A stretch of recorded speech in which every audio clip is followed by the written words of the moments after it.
ગોપામૃતમાં પાના નંબર છે 96। પ્રસંગ છે ગિરિરાજ ધરણ લીલાના દર્શનનો પ્રસંગ। સંવંત 1689ના પરદેશમાં વંથળીમાં બાઈ સવીરાને ત્યાં પધાર્યા છે। આપ શ્રી ઉત્થાપનને સમયે અતિ પ્રસન્નતાથી પોતાની બેઠકે બિરાજી રહ્યા છે। સોરઠના સુવિખ્યાત લીલા મેવા આમ્રફળ વગેરે સેવકજનો ભાવથી ધરાવી રહ્યા છે। પ્રજાપતિ સર્વના મન મનોરથ પૂર્ણ કરે છે। સર્વ સેવકજનો સાથે હાસ્ય વિનોદ કરતા માર્ગનું રહસ્ય સમજાવે છે। તે સમયે ભોજાભાઈ તથા રવજીભાઈએ રાજની અતિ પ્રસન્નતા જોઈ મનોહાર વિનંતી કરી, રાજ, અમારા ગ્રહે પધારી અમને કૃતાર્થ કરવા કૃપા કરો। રાજ, અમો દીનજનો ઉપર દયા નિદાન કરુણા કરી પધારો। આપશ્રીએ પ્રસન્નતાથી કહ્યું, ભોજા, તેરો ગ્રહ કિતનો દૂર હૈ? ભોજાએ કહ્યું, મહારાજ, પંથ બહુ લાંબો નથી, આપશ્રીની ઈચ્છા હોય તેમ પધારો।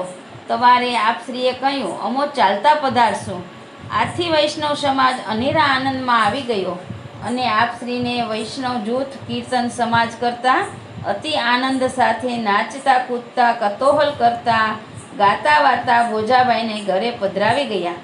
ભોજાભાઈના ઘરના સર્વોએ આપશ્રીને તિલક કરી, આરતી કરી, શ્રીફળ તથા રોકડ ભેટ ધરી, ચરણ સ્પર્શ કર્યા। ત્યાંથી રવજીભાઈની વિનંતીથી આપશ્રી રવજીભાઈના ઘરે પધાર્યા। રવજીભાઈનો મન મનોરથ પૂર્ણ કરવા આપશ્રી લાલબાવા સહિત તેના ગ્રહે પધાર્યા। રવજીભાઈના ઘરે વિશાળ જગ્યા હતી। આપશ્રીને બિરાજવા માટે સુંદર બેઠક બિછાવી હતી। ત્યાં આપશ્રી તથા લાલબાવા શ્રી ગોપેન્દ્રજી બિરાજ્યા। રવજીભાઈના ઘરના પટલાણી જમકુએ આપશ્રીને તથા લાલબાવાને તિલક કર્યું, આરતી કરી, ન્યોછાવર કરી, આપશ્રીના ચરણમાં બંને કાનની સુવર્ણની ટોટી ધરી દીધી। રવજીભાઈએ આપશ્રીના ચરણમાં રોકડ રકમની થેલી ધરી ચરણ સ્પર્શ કર્યા। રાજ, અમારા રાંકનું બીજું જાજુ શું ગજું છે, જે આપને યોગ્ય સન્માન કરીએ? પ્રભુજી અતિ પ્રસન્ન તેનો ભાવ જોઈને થયા। રવજી, ભાવ શું? જો ભેટ ધરેશો ભેટ સમજનો, નાતર ભેટ કહેશો। જો પ્રતિષ્ઠા કે લીએ કછું ન કરનો, સો ભેટ ભેટ નહીં। હે લોક દેખાવત નહીં કરનો, અંતઃકરણ સુધરનો, સો ભેટ હમકો રૂચે હે। આપશ્રીએ વૈષ્ણવ સમાજને આજ્ઞા કરી, કીર્તન સમાજ કરો। આ બધા વૈષ્ણવ મહેરામણને નિરખતા બ્રજેશ્વર લાલનજી મુસ્કરાયા રહ્યા છે, મલકાઈ રહ્યા છે અને अन्नाजी प्रति मृदु वाणी द्वारा कहे छे, अन्नाजी, ये सबके मनोरथ कैसे पूर्ण होएंगे? सोरठ के जीव की इतनी विनंती है, जो रात दिन श्रम उठावे तो हूँ इनको मनोरथ पूर्ण नहीं कर सके। प्रभु श्री गोपाललालजी लालबावा ने मृदु मधुर शलोनी वाणी सांभળી मुस्कराता मौन रहा। थोड़ी वार रही कहूँ, लाल, समाज के आनंद कतोहल को देखो कैसो होई रह्यो है, जो त्रिभुवन में नाही ऐसो होय है। प्रभुजीनी प्रगट प्रमाण અને પ્રમેય લીલા અને સ્વરૂપનો અનુભવ થતાં પદની રચના કરતા રાગ ગોળીમાં રામદાસે કીર્તન ગૌરાવાનું શરૂ કર્યું। અહો જયતી રાય ગોપાલ રસાલ લાલન, નવલ બુધ બલ અટલ બાહુ વિશાલા, વદન શશી કોટ છબ અરુણ અંબુજ નયન, કંઠ મુક્તા ગુંજા વલ્લભી માળા। અહો જયતી દ્વિજરાજ મહારાજ સુરરાજ, મુનિરાજ ભૂરાજ રટ જશ બિરદ બાલા, પ્રગટ ગિરિધરન બિરદ અશરણ શરણ, ભજ રામદાસ રઘુબરન કે લાલા। ભીમજીએ રાગ ગોળીના વિવિધ તાલ વગાડી કીર્તન સમાજની સુરત બદલી નાખી।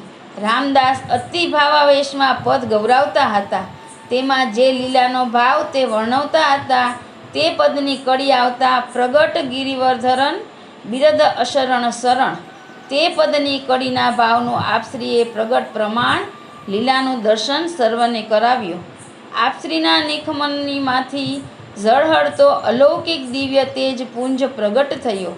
સર્વ સમાજ આ દિવ્ય લીલાનું પ્રગટ દર્શન કરતા આશ્ચર્યચકિત થઈ ગયો અને સર્વજન ચકોર દ્રષ્ટિએ શ્રીજીના સ્વરૂપને નિરખવા લાગ્યો।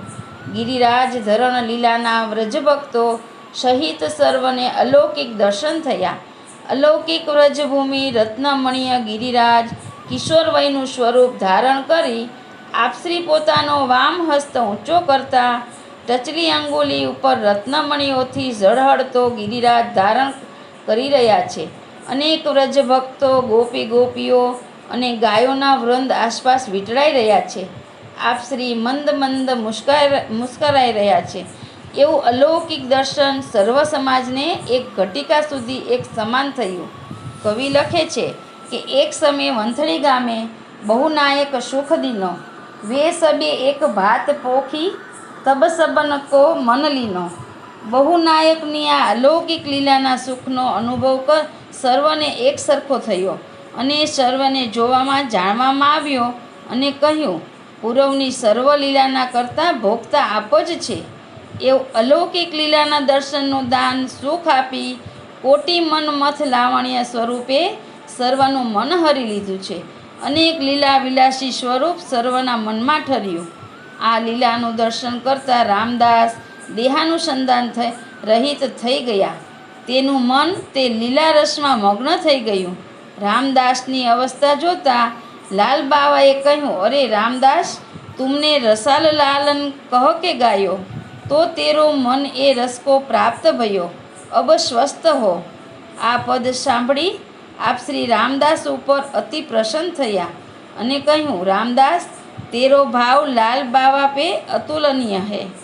રામદાસે ખયાલના પદમાં મૃદંગના વિવિધ તાલ વગાડી સર્વને અતિ આનંદ આપ્યો અને સેંદરડીયો મોરારદાસ શ્રીજી સમીપે અવનવા હાવભાવ દેખાડી ખૂબ નાચ્યો. તે અનહદ નાચ્યો. લાલ બાવા તેમના ઉપર ખૂબ જ રીઝી રહ્યા અને મોરાર સેંદરડિયાને પોતાનું ચરવિત તાંબુલનો ઓગાર આપતા કહ્યું, મોરાર, તું આજ સે હમારો ભયો હે, તાસુ તેરી કાન સબ હમ આગે રખેંગે. એવું દ્રઢ વાયક મોરાર સેંદરડિયાને આપ્યું. આથી શ્રી ગોપાલલાલજી લાલ બાવા ઉપર અતિ પ્રસન્ન થયા. લાલા, તેને તો તેરી સેવક સૃષ્ટિ કો સુકાની પદ દે દિયો, ભલો બોલ દિયો, એસે હી આગે હોઈ ગયો. મોરારદાસ શ્રીજીના ચરણમાં પડી ગયો. નાથ, દીનાનાથ, દીનદાસ જાણીને રાખશો. હવે બીજો પ્રસંગ આવે છે, ગંગાબાઈનો પ્રસંગ છે. ક્રીડા કર. હા હા, વાંધો નહીં, હાલો. જય શ્રી ગોપાલ. જય શ્રી ગોપાલ. બોલવા માંડો. આ પ્રસંગ બહુ સરસ છે. આમાં